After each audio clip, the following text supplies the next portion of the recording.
नागरिकांच्या वैयक्तिक तक्रारींचा निपटारा तातडीने होण्यासाठी तालुकास्तरीय लोकशाही दिनाच्या धर्तीवरती ठाणे महानगरपालिकेच्या वतीने दर महिन्याच्या तिसऱ्या सोमवारी परिमंडळ स्तरावरही लोकशाही दिनाचं आयोजन करण्यात येतं।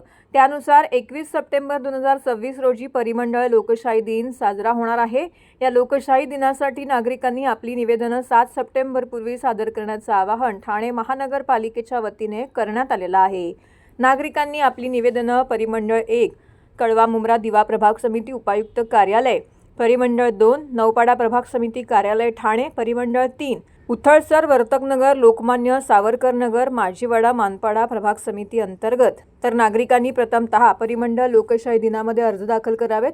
परिमंडळ लोकशाही दिनात दाखल केलेल्या तक्रारींवर कोणतीही कार्यवाही झाली नसल्यास नागरिक महापालिका लोकशाही दिनामध्ये नियमानुसार 15 दिवस आधी आपली निवेदनं सादर करू शकतील। नागरिकांनी परिमंडळ लोकशाही दिनासाठी आपली निवेदनं संबंधित परिमंडळ कार्यालयामध्ये सादर करावी।